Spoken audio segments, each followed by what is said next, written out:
La 4G Batelma vous présente Ni Vavao. Tout au long de notre vie, rire nous rend plus fort. La vache qui rit manulcha wanao, ni Vavao. La vache qui rit, parce que c'est meilleur de rire. Tilcor, un véritable atout esthétique pour votre habitat. Différents colorés disponibles en magasin. Batimax, la qualité au meilleur prix. Manulcha nao, ni fampalalamba vao.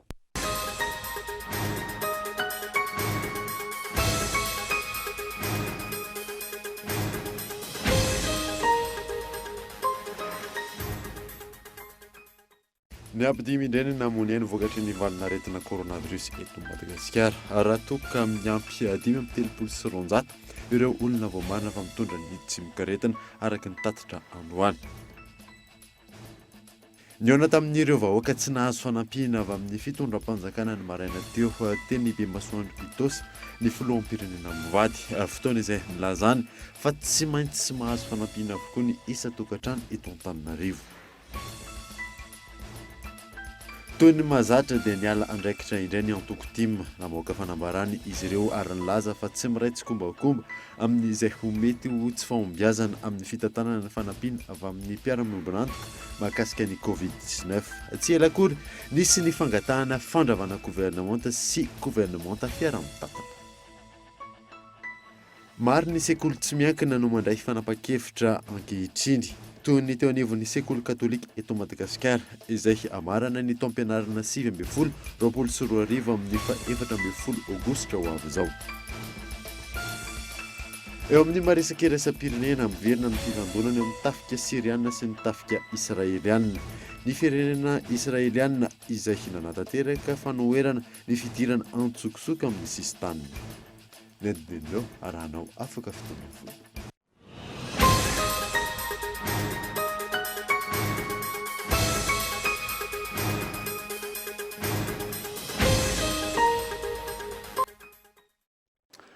Finaritra tompoko lahy sy tompoko avy fotoana vaovao eto amin'ny Kultivika manasanao anaraka izany hatramin'ny farany.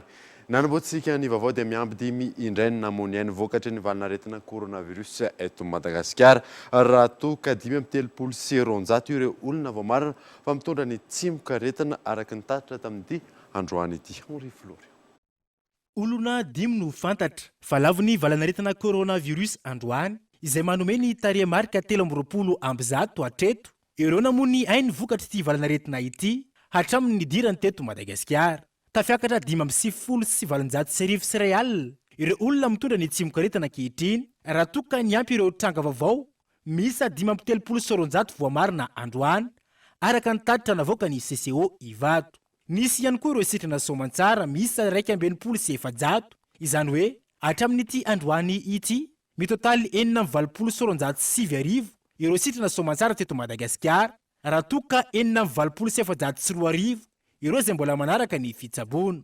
Ny hena ho 7.7 kosa ankilany ireo forma grave. Nisy 5 no lavon'ny valanaretina Covid-19 roa no tsaboana teto Analamanga, ny ray faritra Vakinankaratra, ny anankiray faritra Nalanjorofo ary ny anankiray faritra Boeny. 13 zany no fitambaran'ireo olona izay lavon'ity valanaretina Covid-19 tia teto Madagasikara. Ny hena 5 nisan'ny forme grave, 2.7 kosa no isan'ireo sitrana soamantsara, 5.9 ireo tranga vaovao nahitana ny tsimokaretina coronavirus ary arak'izany dia mihena 2.9 nisan'ireo cas actif na hoe en traitement ho itsika araka ny fomba filazantsika mahazatra sy ny araka ny soratra izay hitantsika any an-trano any misoratra eo amin'ny fahitalavitrintsika. Ho an'ireo tranga vaovao ireo ny eto anivon'ny faritra Analamanga trano no maro anisa amin'izany izay manome ny tarehimarika 5.20 raha any amin'ny faritra hafa kosa ny ambiny. 5.20 amin'ny 5.9 dia mbola eto amin'ny faritra Analamanga ihany dia miara-mahita moa izany zao tsika fa tena mbola eto Analamanga ny fitoeran'ity valanaretina Covid-19 ity. Faritra Vakinankaratra nisy anankiray tao Ambatolampy, faritra Itasy nisy anankiray tranga vaovao Miarinarivo, faritra Bongolava 7.10 tao Antsiromandidy avokoa, faritra Tsinanana anankiray tao Toamasina, faritra Matsiatra Ambony tao amin'ny CHU Andrinjato Fianarantsoa Ampinatsomo natao ny fitiliana 420 faritra Boeny anankiroa faritra Sofia anankitelo ka ny roa tao Antsohihy indray tao Port Berger faritra Diana ray avy eo Ambanja faritra Anosy anankiroa ary faritra Atsimo andrefana telo dia nisy telo moa zany tsy anananay tao Ampelantanana hoe avaiza izy ireo ny fitambaran'ny rehetrarehetra ireo namiany 530 sy 900 zany tranga vaovao tamin'ity andro nentina tanterina amintsika zany tao anatin'ny 4 ora farany tanterina amintsika amin'ity andro talata fa 4 ny volana Aogositra ity. Mila manaraka tsakany sy andavany ny toromarika omeny mpitsabo ireo marara ny fanazavana trany toy ny finanana fanafody, ny fanajana ny fiboana sy ny maro hafa. Ho an'ireo salama indray kosa ny fanarahana ireo fepetra sy ny toromarika rehetra nomeny ny tompona ndraiky mpanjakana no fomba mahomby hitazomana izay ny fahasalamana izay. Niona tamin'ireo vahoaka tsy nahazo fanampinana avy amin'ny fitondram-panjakana ny maraina teo teny Bemasandro Etosa ny filoham-pirenena mivady fotoana izay nilazana fa tsy maintsy mahazo fanampinana avokoa ny isa-tokantrano eto Antananarivo zay. Maro ireo olona niandry ny fahatongavan'ny filoham-pirenena tao amin'ny kominina Bemasandro Etosa ny maraina teo. Nameno ny sisin-dalana aneo ny tsy fahafaliany amin'ny voalaza fa fizarana amin'ny tanila ataony sefokotany amin'ilay fanampina nampanantenainy ny fitondram-panjakana. Nisy ihany koa anefa ireo andehandehilahy saika anakan-dalana andoro kodiarana.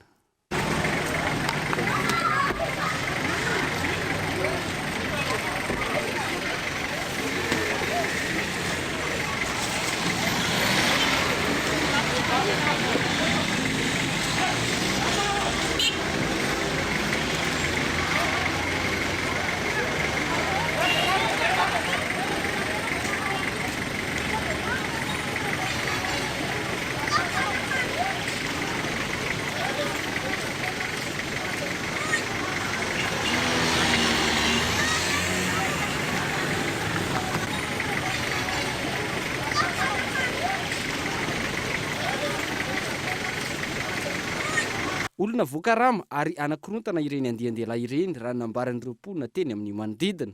Tetsy ankilany niandry ny filoham-pirenena mivady ireo olona maro tsy nahazo ny fanampiana avy amin'ny fitondram-panjakana naneo ny alahelony. Mba angatanay tompoko mba tsy mifony anao fokotantsony mizara anazy tsy ny filoham-pokotantsony fa izy fa aleo mba atao an'ilay olona mba matotra satria ohatra ny tamin'izao zao mizara tikia zareo dia amin'ny andro alina izy tompoko mizara an'ilay tikia amin'ny valo alina. Teny fa ataontsika akitranatrano ilay izy dia izay tompoko mba angatanay anao andray mampifoloha. Tany misy ilay fokotaninay manao akitranatrano ny anoso masina indrindrindrindra. Izay zao tamin'ny alina vao misy mitelefona hoe misy fizarana vary misy fizarana an'ilay ticket aty nefa izay tsy nahalala an'ilay fizarana an'ilay ticket fa hoe amin'ny valo alina fizarana an'ilay ticket nefa izay tsy nahalala. Toza zay nanao ilay réclamation nefa tsy nahazo ty réclamation la tamina tosika famena. Mandoa 4,000 zany hono dia mahazo ticket. Zany ny anay dia amin'ny alina zaraina zany nataon'ny olona rehetrarehetra teo. Ny olona no miteny an'izany. Tena sahirana ny olona zao samy sahirana tsy manana ny olona inona no hoan'ny ny olona tsy miasa dia inona ary no hoan'ny olona. Manoloana izany ampiarana ny lalàna ireo sefokotany manao kolikoly hoy ny filoham-pirenena Andry Rajoelina. Nambarany ihany koa fa tsy maintsy azo ny anjara fanampiny avokoa ny tokantrano rehetra eto Antananarivo. Za eto dia miteny anareo sy ny sefokotany rehetra manerana ny Antananarivo, manerana n'izay fanokana fanomezana. Zao ny afatra amin'izy ireo. Voalohany indrindra dia zao omena sahaza azy izy ireo mba ohatran'ny olona rehetra. Omentsika ny tosika famena. Omentsika vatsitsy fa zao kosa. Eto dia milaza ny sefokotany rehetra satria natsapa na rena hita. Fa zay sefokotany manongotra ny an-trano, zay sefokotany tsy mameny anjarany dia hosaziana farak'izay endriny. Ny olona rehetrarehetra araka ny teneniko tsisy voikirika tsony ianareo fa tsy maintsy mahazo daholo isaky ny tokantrano isaky ny karne-pokotany tsy maintsy mahazo fanomezana daholo. Dia lazaiko ihany koa ny fanomezana sao dia misy manodikodina. Zay ny fanomezana azonareo tsy vary 5 kilao, tsy vary 10 kilao, tsy vary 520 kilao fa vary ray gony 50 kilao. Zay ny azonareo isaky ny tokantrano. Natomboka tamin'ny fomba ofisialy androany ny fizarana ny fanampiana ho an'ny vahoaka Atsimon-drano ka teto amin'ny kianjana Tanikatsaka Itosa no nanatanterahana izany. Fotoana izay nanambaran'ny filoha ihany koa fa ho atao kianja manara-penitra ny kianjana Tanikatsaka. Tosia dia be tanora ny toetrandro a dia mivoatra trano ka ataoko angambany a fa ny tanora aty amin'ny commune Itosy tsy mendrika ny lalao amin'ny atanomena toy izao tsony ka noho izany a dia ataontsika kianja manara-penitra sy tsika terrain synthétique ho an'ny mponina rehetra ity kianja misy atsika ity. Ankoatra ny teny Bemasoandro Itosy toerana maro teto Antananarivo renivohitra sy ny manodidina no nandrenesana fitarainana manoloana ny fizarana ny sosialim-bahoaka toy ny teny amin'ny fokotany maro biby kahitao Andriatsilavo. Nanomboka omaly ny toy androany korontana sy tabataba no hita teny anivon'ny fiarahamonina teto Antananarivo renivohitra sy ny manodidina. Nahitana izany ohatra ny teny Ampefoloha, Bemasoandro, Nanisana, maro biby ao amin'ny komunina Fiombonana sy ny maro hafa.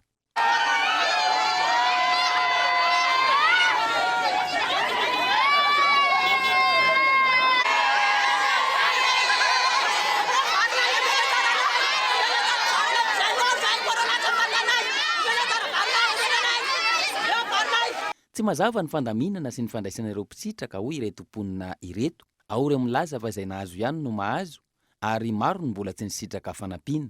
Ao ihany koa ireo manamafy fa misy fanavakavahana eny anivon'ny fokotany sy ny commune ka mahatonga ny korontana sy ny maro hafa.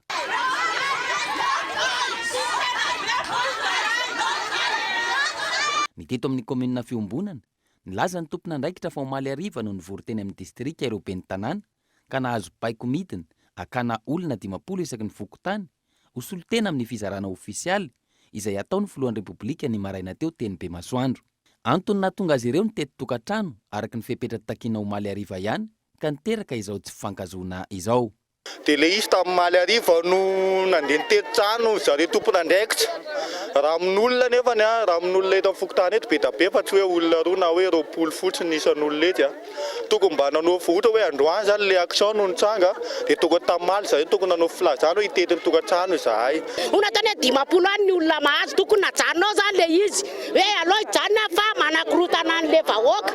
Tsotra be ngambana izy raha zany ao an'le toerana anateriko le zavatra hoe tsy mety fa manakorotan'olona le zavatra satria tsy ampy tsy lany le zavatra.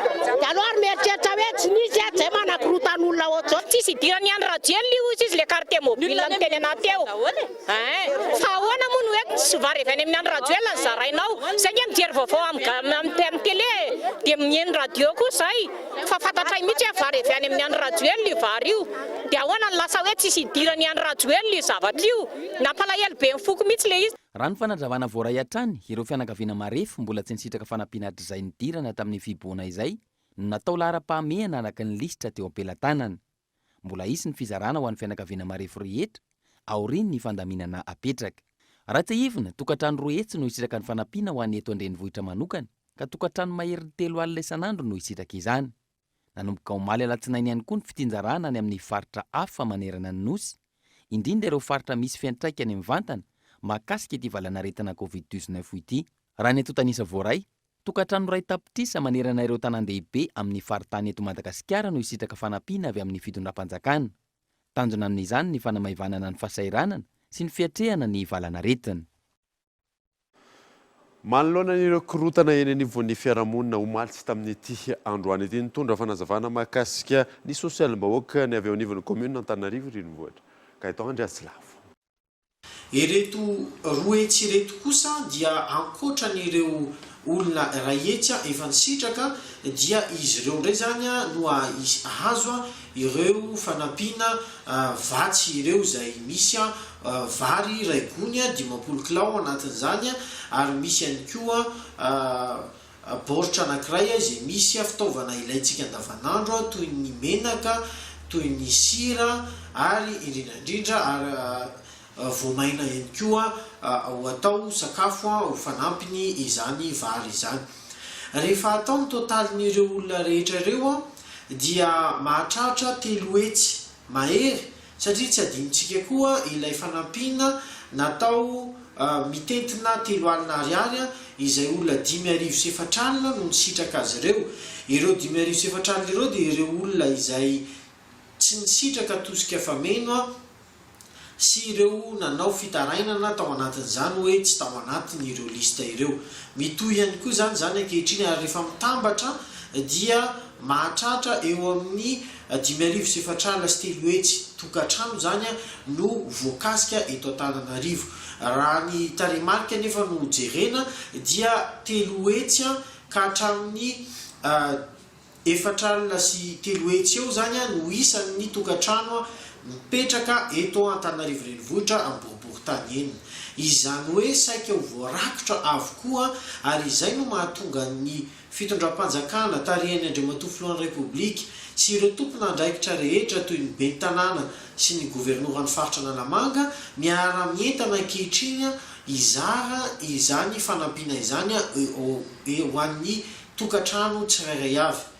Ny tsy tokony ampikoropaka atsika dia satria tsy maintsy mandeha tsikelikely izy ireo na dia mandeha aingana koa ary tsika satria samy sahirana avokoa. Ary ny faharoa manarakaraka an'izany rehefa jerena ny taremarika dia tsy hoe hisy tsy ahazo isy ny ahazo fa atao ny tanjona ankehitriny ary raha ny taremarika ireo no jerena dia isitraka avokoa izay tokony isitraka an'izany fa ny fotoana fotsiny sisa ankehitriny no andrasana kely satria tsy afaka izara ho an'olona 2 hetsy isika indray mandeha fa tsy maintsy mandeha tsikelikely araky ny hitatsika ireny zao 2 arivo dia avy koa misy arivo misy 500 arakaraky ny abetsaka alehiben'ilay toerana. Ary ny fahaizantsika manaraka ireny fepetra ireny no ahafahantsika manafaingana ny fizarana izany vatsy izany. Manoloana ny fianaky ny valinaretina coronavirus eto Madagasikara tena nolotra fanampiana ho an'ny fitondram-panjakana ny OMS tamin'ity androany ity fanadina. Ny 7,7% ny olona mitondra ny tsimok'aretina coronavirus eto Madagasikara dia eto amin'ny faritra Analamanga avokoa raha ny tatitra navoaka ny OMS ka tokony atevena ny fiarovana ireo mpitsabo izay mifanerasera amin'ireo marary fa ihany koa ampitomboana ny fanafody entina mitsabo ny aretina. Manoloana izany nanolotra EPI na équipement de protection individuelle sy fanafody ity rafitra iraisam-pirenena ity androany izay noraisin'ny ministry ny fahasalamam-bahoaka Amady Amady teny amin'ny CCI Ivato. Fanampiana izay mitetina 4,7 $. Isy ny fanamafisana ny fahaiza-manaon'ireo mpiasan'ny fahasalamana ary atao laharam-pahamena ny fiarovana azy ireo eo ampanatanterahana ny asany raha nambarany ministry ny fahasalamam-bahoaka. Tsy ivona manome tanana ny Institut Pasteur ny OMS amin'ny fanaovana ireo fitiliana amin'ity valanaretina ity ary manaparitaka ireo fitaovana entina mitily manerana ny faritra amin'ny alalan'ny GeneXpert izay hita amin'ny faritra 540. Amin'izao fanampiana izao ny ampy 5,4 ireo testa GeneXpert izay natolotry ny PNUD ary nisy ihany koa respirateur miisa 7 avy amin'ny OMS. Mazava ny afatry ny solotena maritry ny OMS eto Madagasikara nandritra ny fandorana ireo fanampiana ireo. Tokony ifanometanana ny rehetra amin'ity fahavalo iombonana ity, anaja ireo fepetra napetraka ary vonina hatrany ny OMS anampy ny fitondram-panjakana andresena ity valanaretina ity. Toy ny mahazatra dia miala andraikitra indray ny antoko team namoaka fanambarana indray izy ireo ary milaza fa tsy miraitsy kombakomba amin'ny tsy fahombiazana amin'ny fitantanana ny fanampiana avy amin'ny mpiara-miombon'antoka mahakasika ny Covid-19 tsy ela akory nisy ny fangatahana fandravana gouvernemanta sy gouvernemanta fiara-mitantana Gaëtan Andriatsilava. Namoaka fanambarana ny ao anivon'ny antoko team marina namafy fa tsy miraitsy kombakomba amin'izay mety ho tsy fahombiazana amin'ny fitantanana ny fanampiana avy amin'ny mpiara-miombon'antoka amintsika mikasika ny Covid-19.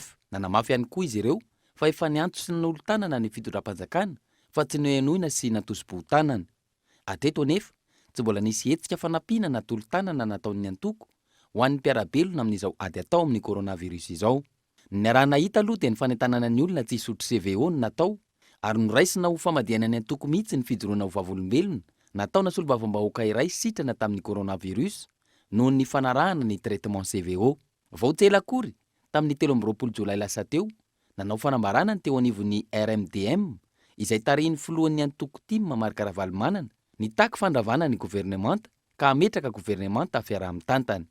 Dia miteny izahay fa raha vao tsy misy atakandro faran'izay aingana ny gouvernemanta misy ankehitriny ary atsangano faran'izay aingana koa zany gouvernemanta vaovao zany hoentina miatrika sy mamaholany firenentsika. 10 andro aty aoriana zay ndana ny mpanara-baovao mahita ny fanambarana fa hoe tsy mitady toerana fa kosa mitaka ny mangarahara amin'ny fitantanana ny fanampiana azo mikasika ny valanaretina ny antokotimina.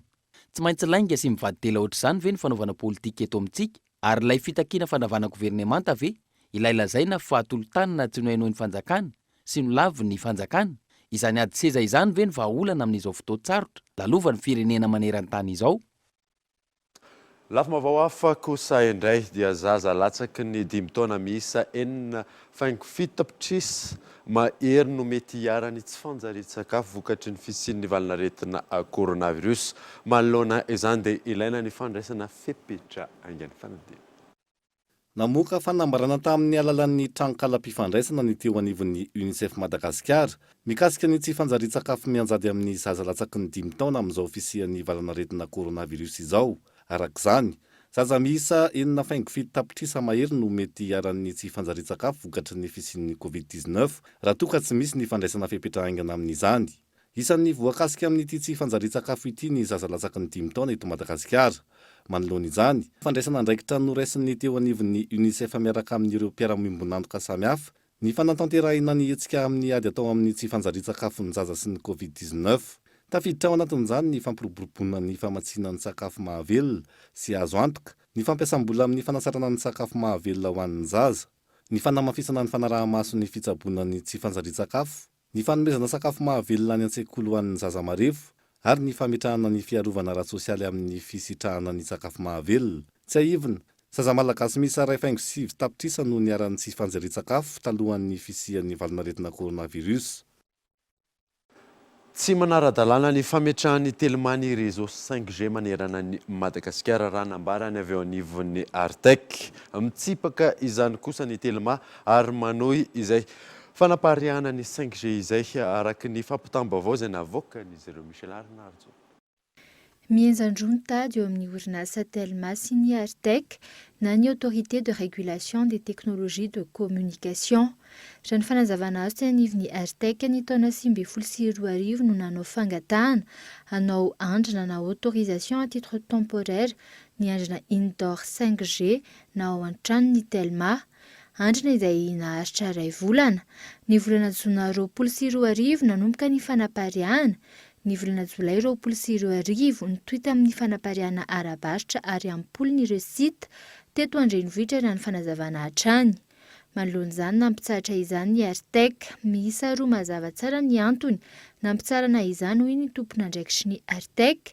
Voalohany, tsy manaraka ny fepetra sy mivadika amin'ny fifanarahana nataony Telma. Faharoa, manimbatsembana ny serasera'ny hafa izany. Etsy ankilany, mitsipaka tanteraka izany ny Telma raha ny fanazavana azo, tsy nisy ny fanagiazana ny fitaovana, diso ny vaovao aparitaky ny Artec ho izy ireo, ary tsy zo ny Artec ny manakana ny fivoarany tontolo ny fifandraisan-davitra eto Madagasikara. Nisy ihany koa taorian'izay ny fivoahan'ny fampitam-baovao navoaka ny Telma manambara fa efa tafapetraka soamantsara ao Toamasina ny réseau 5G. Hatreto, samy miziriziry amin'ny heviny ny rotonta ary andraisan'ny mpanara-baovao ny toin'izay. Raha tsy aivina, ny réseau 5G araky ny anarany de génération fahadimy ny fifandraisan-davitra izay solotoerina ny 4G LTE. Mitombo afoloeny ny fandehan'ny serasera amin'ny alalan'ny 5G. Efa misy ihany koa ny finday mifanaraka amin'izay réseau 5G izay. Nanomboka androany kosa ny fanamboarana ny lalana eo amin'ny sampanana Ambotrimanjaka. Mandritra izao fotoana ny fiboana zao no antotsana ny asa raha ny fanazavana azo. Miantarandrianay.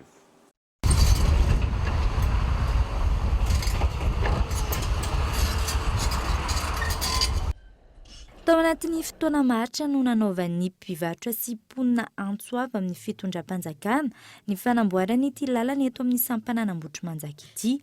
Taorian'ny fangatahana nanapa-kevitra ny nanomboka ny asa androany ny fitondrana amin'ny alalan'ny ministeran'ny fanajariana ny tany sy ny asa vaventy.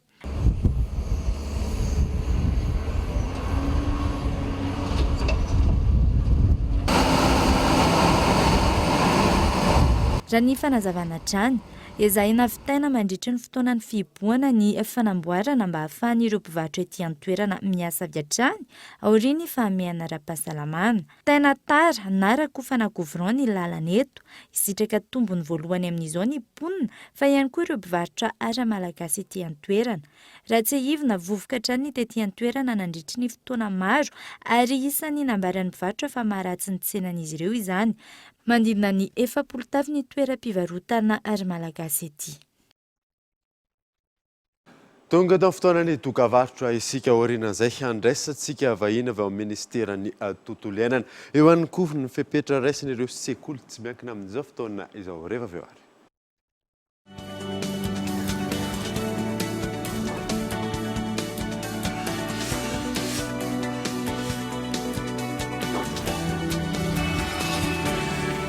Solidaire face au coronavirus, restez chez vous. Besoin de continuer à travailler? C'est simple avec la fibre La 4G+, et aime-vous la Baïtelma.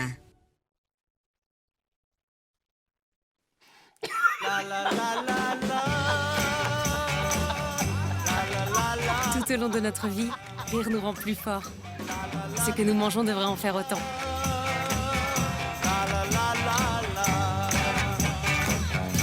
La vache qui rit, parce que c'est meilleur de rire.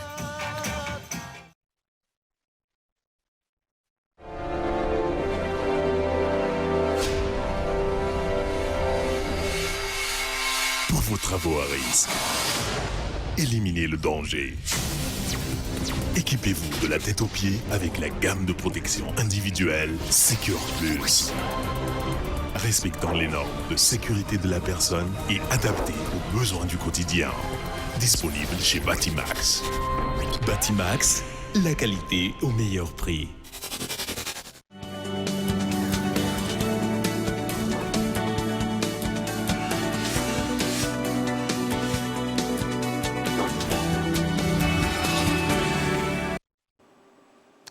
Verina eto amin'ny fampalalam-baovao isika. Midina hatrany ny sandan'ny ariary amin'izao fotoana izao. Ny krizy ara-toe-karena eto Madagasikara sy eo amin'ny sehatra iraisam-pirenena raha ny fanazavana no mahatonga izany miantarandrianay. Tahaka izao ny sary maneho ny fidinan'ny sandan'ny ariary tato anatin'ny iray volana fotsiny no jerena raha ny tatra navoaka ny banky foibe ny Madagasikara. Raha tany amin'ny 304 ariary ny euro ny voalohan'ny volana jolay 2024, tsy nitsanidina izany ka taty amin'ny 15 ny volana jolay 2024, nananika ny 704 ariary ny euro.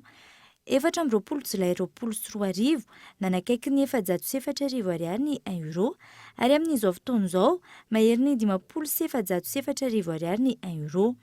Mifandray amin'ny krizy ara-toe-karena ny nampinina ny sandan'ny ariary io. Ny sandam-bola malagasy izay niena tahaka izay hatrany rehefa anatin'ny krizy amin'ny ankapobeny.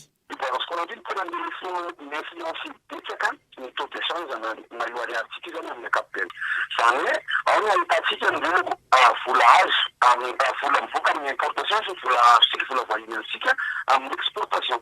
Ao anatin'io ihany koa, ao anatin'ny balance courante ihany koa no ahitantsika ny mouvement de biens et de services sy ny revenu ary ny transfert unilatéraux rehetrarehetra. Raisiko efa fotsiny hoe ireny vola sika momba ny mahakasika ny balance de paiement avy amin'ny FMI ireny azadiny fa ny financier ny ariary ny rehetra ny tsy mampitovy azy ny fidinan'ny ariary tamin'ny krisitsika tany 2002 ohatra hoe tsy ny krizy amin'izao fotoana izao zavatra tsy tokony adinitsika dia ny krizy tany 2002 dia Madagasikara rera no misy krizy fa ny tsena iraisam-pirenena kosa dia misokatra foana fa ny amin'ny tamin'ity olana anankiray ity dia izao tontolo izao mihitsy fa ny tsena iraisam-pirenena no mitratrana noho ny fisian'ilay Covid-19 satria izao tontolo izao mihitsy no tratran'ilay Covid-19. Teboka maromaro no ahafahana mitazona ny sandan'ny ariary tsy hena loatra. Amin'izay fotoana izay sahirana antsika ka ny tsara evahany dia ny fanandratana sy ny fampiroboroboana ny vita malagasy ahafahantsika misehatra ao anatin'ny tsena anatiny sy manamboatra amin'ny tsena anatiny amin'ny ankapobeny mba ahafahantsika koa manondrana an'izay vokatra izay raha tsara ny famokarana ato anaty ahafahan'ilay balance de paiement miaina dia miaina ilay ariary amin'izay fotoana izay ary tsara tazomina ny fifampirarahana ary izana toy ny fifampirarahana amin'ny Fonds monétaire international ohatran'ireny mba ahafahantsika manana n'ilay balance courante mifandandanjeo mba tsy tena atrotraka be an'ilay vidin'ny ariary. tsy aivina ny faraparan'ny volana jolay 24 teo no nankatoavin'ny FMI nanitahirim-bola iraisampirenena ny fanampiana ara-bola mitentina 1.70 tapitrisa dolara ho an'ny Madagasikara. Ity farany izay fanampiana ara-bola faharoa taorian'ny fankatoavana ny fanampiana ara-bola voalohany mitentina 5.70 tapitrisa dolara ny 3 aprily 2024 lasa teo. Ankoatra ny fanohanana amin'ny fiatrian'ny firenena ny COVID-19, miompana betsaka amin'ny sehatry ny sandany ariary ireo fanampiana avy amin'ny tahirim-bola iraisam-pirenena ireo.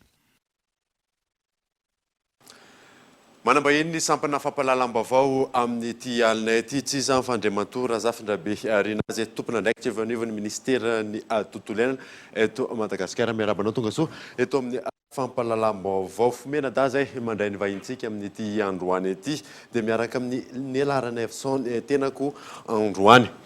Fantanina voalohany apetrako amin'ny vahintsika dia ao anatin'ny fiboana moa tsika amin'izao fotoana izao ahoana ny fanaramaso ireo ala sy azo sarobidy eto Madagasikara misy fiainana antontanisa azonao omena avy aminareo ministera. Faly miaraba anareo mianada dia faly miaraba ihany koa ny mpanaraka ny vaovao isa-tokantrano. Amin'izao fiboana izao dia nanao hetsika ny ministera ny tontolo iainana sy ny fandrosoana lovain-jafy. Nanao fisafona sy fanaraha-maso nisa teo amin'ny 300 teo zay tamin'ity taona ity nanomboka tamin'ny voalohany taona ka hatramin'ny farany volana jona teo.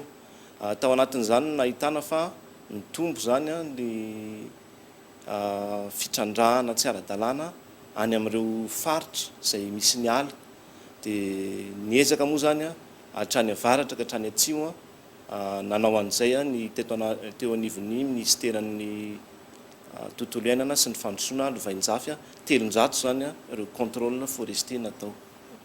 Misy olona tratra tany Morondava, Antalabo eny sy ny maro hafa. Faritra aiza no tena ahitana fahasimbana inona no mety antony mahatonga izay mety hoe tsy fahampiany fanaraha-maso ve? Ny fanaraha-maso araka ny fanresahako tamintsika teo hoe niezaka zany tatao anatin'ny ministeran'ny tontolo iainana sy ny fandrosoana lovain-jafy fa ny zavatra misy zany ao anatin'izao fiboana izao dia misy ireo manararoatra ary izy io tsy any amin'ny faritra iray ihany fa saika manerana Madagasikara. Efa voalazana eo teo moa ireo faritra samihafa fa ny ohatra azontsika raisina zao nisy ny ala ongo tany amin'ny faritra Ambanja izay natratrarana tena toerana midadasika amana hektarany maro izay potika zany no ny fandripahana tsy ara-dalàna ho an'ny filana ho an'ny arina fandrehatra sy ny hazo anaovana trano.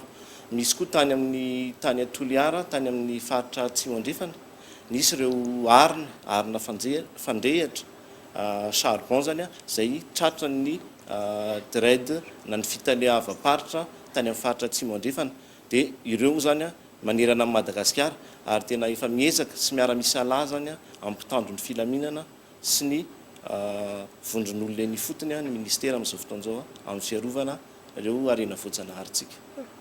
Ny volana janoary 2024 no nifatrana no nahato ny fanomezan-dalana hitrandraka ny hazo sarobidy. Mbola misy ihany nefa ny olona izay sarona mitondra hazo sarobidy izay manahoana ny fanaraha-maso ataon'ny ministera mahakasika an'izay. Tamin'ny volana janoary 2024 marina tokoa dia nisy ny noty izay navoakan'ny ministera nampetona ny fitrandrahana ireo hazo eto Madagasikara, hazo avy amin'ny alananahary zany na forêt naturelle. Tsy hazo sarobidy izy ireo fa le hazo atsotsika hoe bois ordinaire, hazo tsotra zany. Dia hatramin'izao zany mbola tsisy ny fanomezana fahazon-dalana hitrandraka na hikapa hazo any amin'ireny faritra ala nanahary ireny zany avoakan'ny ministeran'ny tontolo iainana sy ny fandrosoana lovain-jafy. Dia ao anatin'izay fihezahana izay zany dia manao asa maro ny ao atao amin'ny ministeran'ny tontolo iainana sy ny fandrosoana lovain-jafy miara-miasa amin'ireo vondron'olona ny fotony dia izy ireo zany dia efa manara-maso ny any amin'ny faritra misy azy. Eo ihany koa ny fiara-miasa amin'ireo mpitandro ny filaminana eny an-dalambe dia izy ireo koa dia manara-maso ny fivezivezena. Dia ny hazo tratra tsy ara-dalàna zany amin'izao fotoan'izao dia efa giazana any amin'ireo fitaliava-paritra eto amin'ny izay misy eto amin'ny firenena ary ny atota taratasy mahakasika an'ireny dia efa nentina teny anivon'ny fitsarana mbara tonga voalohany any amin'ny faritra misy azy tsirairay avy. Ny tsapa zany dia hoe tratra ny tsy fanarahan-dalàna fa kosa ny fitsarana ihany no afaka mamoaka ny didim-pitsarana hoe meloka na tsy meloka ilay olona. Manao ahoana kosa ny fiarah-miasa ny eo anivon'ny ministera sy ireo fiarahamonim-pirenena isan-karazany eto amintsika? Ny ministeran'ny tontolo iainana sy ny fandrosoana lovain-jafy zany dia miara-miasa amin'ireo fiarahamonim-pirenena. Izy ireo zany dia mifanome tanana aminay amin'ny alalan'ny fanomezam-baovao. Eo ihany koa ny hoe ohatran'ny arofanina izy ireo zany amin'ny asa izay ataon'ny ministera na amin'ny asa izay ataon'ny mpisehatra rehetra atao amin'ny tontolo iainana. Dia izy ireo mifanampy betsaka aminay ary misy zany ny fifandraisana tsy tapaka amin'ireo fiarahamonim-pirenena ireo amin'ny fitantanana ny tontolo iainana eto Madagasikara. Inona no vahaolana maharitra ahafahana mitahiry sy mikolokolo ireo faritra arovana mba ho lasa ho lovain-jafy? Ny vahaolana maharitra izay arosin'ny ministera amin'izao fotoana izao dia hisy ny fanovana sy fanatsarana ny fitantanana ireo faritra arovana eto Madagasikara.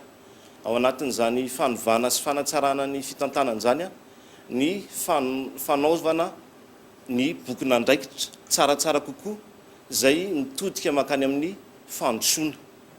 Ireo ala arovana na faritra arovana ireo zany dia ho fanotra ho an'ny fampandrosoana fa tsy hoe arovana fotsiny fa misy ny fifampandraisana azy amin'izao fotoana izao amin'ny fandrosoana. Zay zany hoe tontolo iainana sy fandrosoana lovain-jafy. Dia miaraka amin'izay fanatsarana ny bokina andraikitra hitantanana an'ireo faritra arovana ireo zay dia eo ihany koa ny fanomezana andraikitra betsaka sy lehibe ireo olona mipetraka eny ifotony dia ilay atsotsika hoe vondron'olona ifotony sy ny commune izay manodidina ny faritra arovana. Izay zany ny paikady hoentin'ny ministera amin'izao fotoana izao mijery sy mitantana ireo faritra arovana ireo mba hitodika ho any amin'ny fandrosoana lovain-jafy tokoa ary mba tena ho voaharo sy haharitra.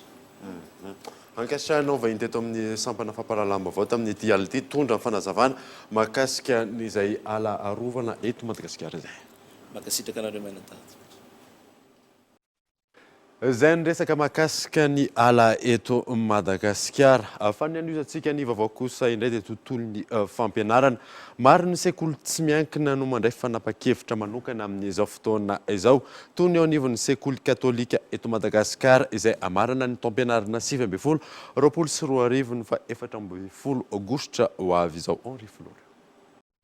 Mbola ao anatin'ny fahanginana tanteraka ny fiampianarana eto anivon'ny faritra Analamanga amin'izao fotoana izao. Na ho an'ireo kilasy analan'ny fanadina-mpanjakana na ihany koa ireo kilasy anelanelany.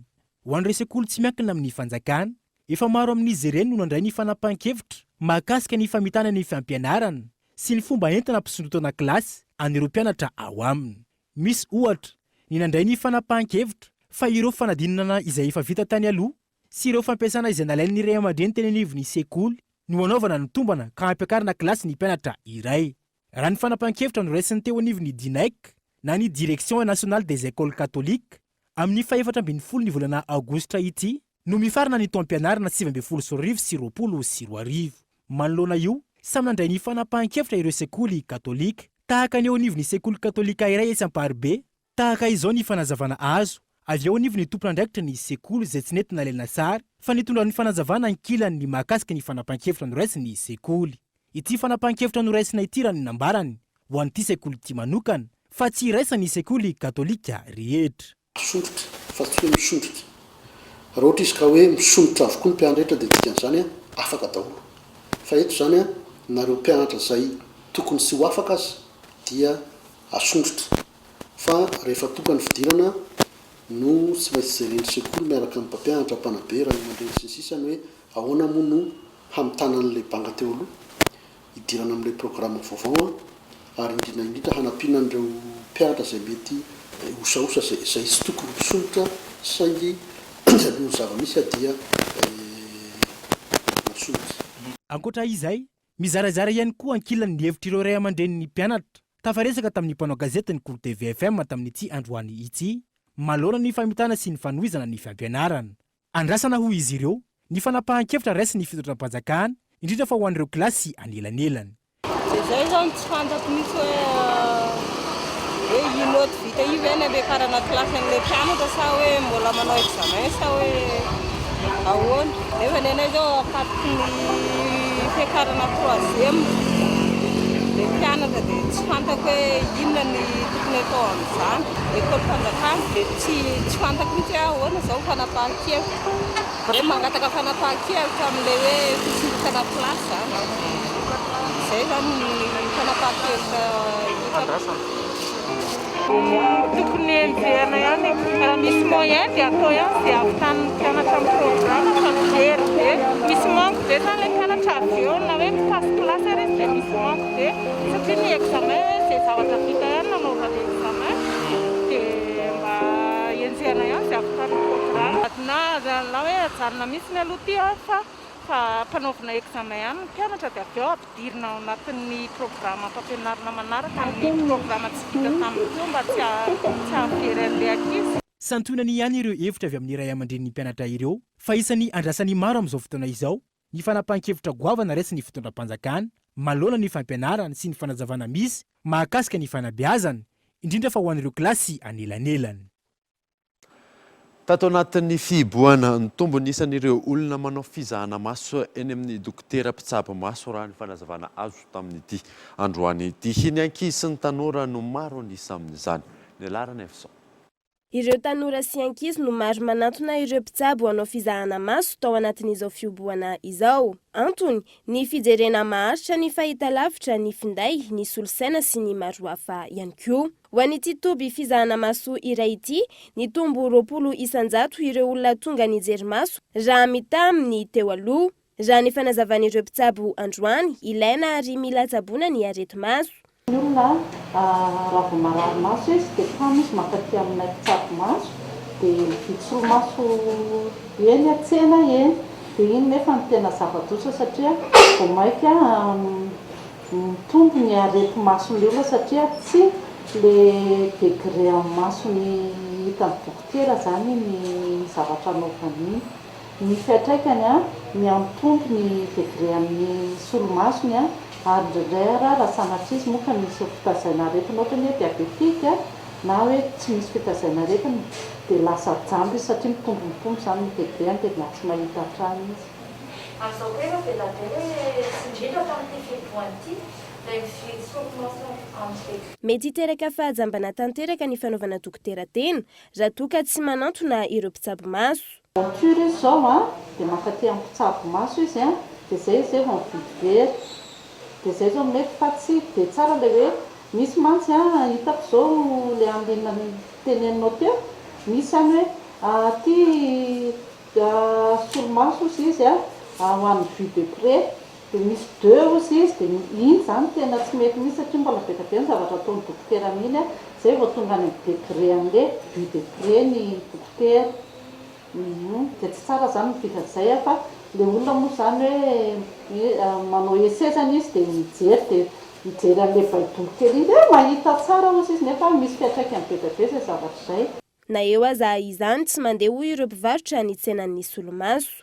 Mangingiana ny tsenan'ny solomaso azy zao nefa betsaka amin'ny marary maso asa ngamba amin'ny confinement ngamba dia mijery télé be na lalao téléphone be ny olona ngamba dia betsaka amin'ny marary maso avitsy no manao maso hoe ngamba mety tsy lara-pahamehana amin'ilay olona ngamba ny solomaso mety hoe sakafo ngamba aloha asa tsy solomaso ohatsy moa zany ny amidinay dia raha fa mividy solomaso izy dia mahasolomaso ka mena solomaso ndesaka hoe misy ordonnance na tsisy ordonnance miankina amin'ilay olona satria zay tsy monture fotsiny zany namidinay. Manaja ny fepetra ara-pahasalamana ireo toeram-pitsaboana amin'ny fandrarahana fanafody aorian'ny ny fandraisana ireo marary. Lafim-baovao hafa kosa indray dia niteraka disadisa ary nampizara roa ireo mpamily ny fotoana voatondro ny commune Sambava amindrana fandroany gare routière Vonjimaika tsy mety miala eo toerana teo aloha intsony ireo mpamily Gaëtan Andriatsala. raha teo amin'ny tsenam-body satrana nikisaka teo amin'ny tonga soa ny voalohany nandritra ny fanamboarana ny ampahan-dalana teo an-tampon-tanàna. Amin'izao fotoana rehefa vita ny lalana tsy naverina amin'ny teo aloha intsony ny fiantsonan'ny fiara-mianatsimo mampitoy ny Sambava sy Faraalana ary Antalahy nakisaka ny Matsara any amin'ny 3 kilometatra mianatsimo. Ny tongotsy nety nihetsika ny akamaroan'ireo mpitatitra tsy nanaiky io lamina io. Antony hoy izy ireo ny falaviran'ny toerana, tsy misy fandriampahalemana, tsy misy jiro, tsy misy station service, pneumatika izay samy mifandraika amin'ny jirama avokoa. Eo ihany koa ny tsy fahatombanan'ny fenitra takina amin'ny maha-carroutier azy toy ny trano fidiovana sy ireo toerana voatokana ipetrahan'ny mpandeha miandry fiara. Ohatra za zao zegny miala 7 heures Antalaka agny, aontsiko ary ve le passage ndesiko avy agny. Manjaky en sécurité zegny izy. Fa re magnaraka zegny zegny na le fa diovigna fô zegny tsy azony passage ne mpandeha amin'ny Talasambava zegny koa ary tsisy rano, tsisy WC. Na toeto amin'ny tonga soa fô fa feno raha maloton'olo amin'ny le courne dema. Ke zay zegny mangataka amin'andre fipanjakana maventy eto an-tanàna Sambava. Agnampodiga routière eto. Ambody satrana eto. Mba izy koa amindra zay miala eto mba tsara zegny amboariny zegny le toerana ifindrany ataony douce WC fa mampalahelo iry dady ndraiky iry dadilahy iry ranabavy ndraiky iry rahalary. Nanamafy ny be ny tanàna fa eo an-dalana ny fametrana ny lamina rehetra ka mizotra mian-dalana ihany koa ny fametrana ireo fepetra takina amin'ny makary routière ny toerana izay efa neken'ny coopérative rehetra. Napetraka ihany koa ny lamina isoroana ny fiparitahan'ny valanaretina coronavirus. Midadasika ny toerana tsy atahorana amin'ny fifansihana tahaka ny zavaniseho teo aloha. Dia samby nagneky aby ary mifandamigny ny amindragno izy aty satria tokotany malalaka ny raha jiaby na mbola tsy complet fô hagnano ravaka tsy nianiky niany direct fa ke raha jiaby. Izy io baka agnatina antsika marobe mipetraka akaty misy olo 5 efatra baka raha fa tsy manjary fa baka raha tiany letra izy teraka. Ke igny zegny le agnaraka izy igny fô zegny magnaraka agny fô izy ka le tia le manjary tia raha milamigny raha midadasiky be manjary be magnanty eo dia aty ny garoutière ke atsika jiaby samy magnaraka zay lamigny mipetraka ke sy ny rafitra jiaby mikarakara ny fandrindragny zegny garoutière zay. Mila fandaminana ao anaty fotoana fohy ity olana mitranga ao Sambava ity. Ireo mpandeha no misedra olana manoloan'izany. Tsy misokatra hatramin'izao ny taom-piotazana lavanilina ao amin'ny distrika Ambatondrazaka. Antony tsy mety mifanaraka amin'ny vidiny ireo mpamboly sy ireo mpanangom-bokatra. Io ny nasaina. Samy tananevina ireo mpisehatra eo amin'ny lavanilina ao amin'ny distrika Ambatondrazaka amin'izao fotoana izao. Vokatra io tsy misokatra ny tsena, miemotra hatrany ny taom-piotazana izay efa tokony ho tamin'ny fiandohan'ny volana Jolay teo, niemotra ny 27 ny volana Jolay indray. Fototry ny olana ny vidiny iray-kilao. Ireo tantsaha mijery ny kalitao sy ny masokarena lany teo ampambolena, mametraka fa tsy varotra ny vokatra raha latsaky ny 2 ariary ny iray-kilao. Ankilany, ireo mpanangom-bokatra tsy mety miakatra ny 3 alina ariary. Izany hoe misy eranela ny 7 alina sy 1 ariary isan-kilao eo amin'ny rontonta ankehitriny. Mbola hatramin'izao aloha zany dia mbola tsisy tsena vaky mihitsy aloha zany satria mbola mifampiady varotra ny mpamboly sy ny mpividy. Mbola tsy nisy maromaro tsy raisana teo amin'ny resaka vidin'ny lavanilina ka mbola miandry ny favakisan'ny tsena indray zany tsika zao eto amin'ny faritra Lasa-Mangoro.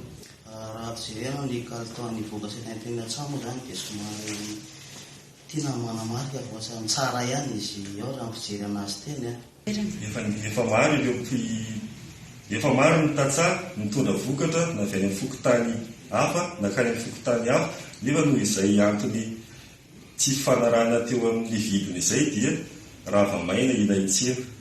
Manoloana izay fianjanana eo amin'ny rontonta izay, ahina ho simba ireo vokatra izay efa maro no notazana. Raha ny tarehimarika manodidina ny 100 ireo tantsaha mamboly lavanilina any an-toerana ary manodidina ny 7 arivo sy 1 alina ny fototra lavanilina izay vinavinaina amoaka vokatra milanja 7 taonina. Raha ny zavamisy, saika nahitana olana avokoa ireo toeram-pambolena lavanilina tamin'ity taom-piotazana ity, vokatry ny tsy fifanarahan'ny vidiny eo amin'ny mpanangom-bokatra sy ireo tantsaha, raha tsy ilaza fa tsy ny ao amin'ny faritra Atsinanana, faritra Sava sy ny any amin'ny faritra hafa. Maresaka iraisam-pirenena dia miverina ny fifandonana eo amin'ny tafika Siriana sy ny tafika Israeliana. Ny firenena Israeliana izay manatanteraka fanoherana ny fidirana antsokosoko eo amin'ny sisin-tanin'ny fanadina.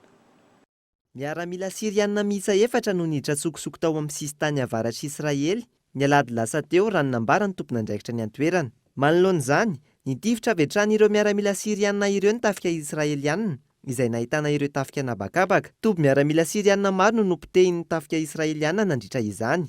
Nisy avy hatrany ny fametrahan'ny tafika siriana ny fiarovana ho azy ireo. Tsy mbola fantatra mazavatra eto ny fahasimbana nateraka ity fifandonana ity. Endrasana araka izany ny hotohin'ny raha misy eo amin'ireo firenena roa ireo. Dia izay mamarina vaovao tamin'ity androany ity. Ankasitraninao nanaraka izany soava tsara atao.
Ticor, un véritable atout esthétique pour votre habitat.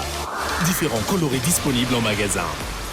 Batimax, la qualité au meilleur prix. Nanolotra teo ny fampalalam-baovao. Tout au long de notre vie, rire nous rend plus forts. La vache qui rit nanolotra teo ny vaovao. La vache qui rit, parce que c'est meilleur de rire. La 4G by Telma vous a présenté ny vaovao.